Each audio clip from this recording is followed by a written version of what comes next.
Bonjour, aujourd'hui on va explorer une idée qui change pas mal de choses. Apprendre, ce n'est pas juste être une éponge qui absorbe des informations. Non, c'est bien plus actif que ça, c'est une véritable construction. C'est la grande question qui a tout bousculé. Pendant très longtemps, on a eu une vision assez passive de l'apprentissage. Mais heureusement, les choses ont bien changé. L'image ici est très parlante, non? D'un côté, l'idée que l'esprit est une sorte de récipient qu'on remplit passivement.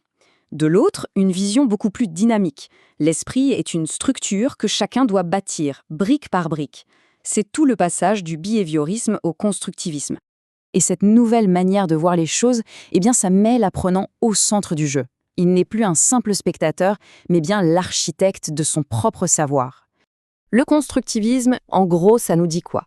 Ça nous dit que pour apprendre, il faut absolument connecter ce qui est nouveau à ce qu'on connaît déjà. On ne reçoit pas un savoir tout fait, non. On se l'approprie, on le modèle. Et ça, c'est vrai pour tout, que ce soit pour apprendre un nouveau logiciel au bureau ou se lancer dans un nouveau hobby. En fait, tout ça repose sur trois grands piliers. Premièrement, le savoir est construit activement. Deuxièmement, c'est l'apprenant qui est aux commandes. Et troisièmement, le contexte dans lequel on apprend est absolument déterminant. Il influence tout le processus. D'accord. Mais cette construction, est-ce que c'est un travail qu'on fait en solitaire? En fait, la théorie a évolué pour y ajouter une dimension essentielle, les autres. Et voilà.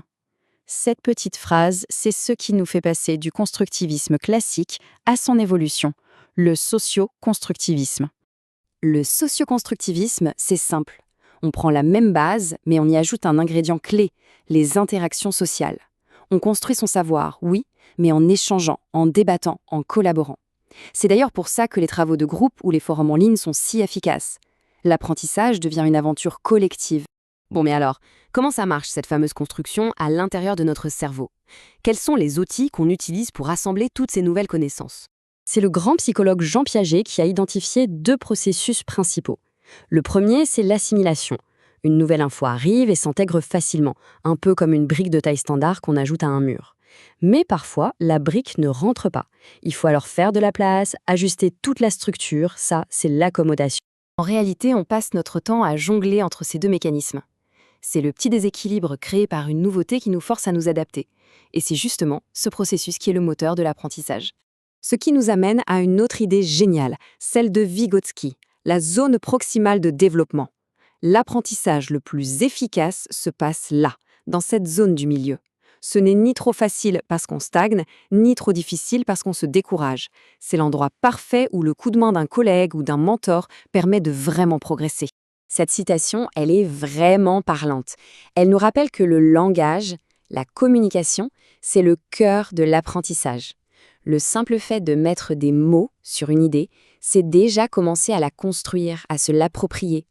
Allez, passons de la théorie à la pratique. Comment est-ce que tout ça se traduit concrètement dans une salle de formation ou sur le terrain?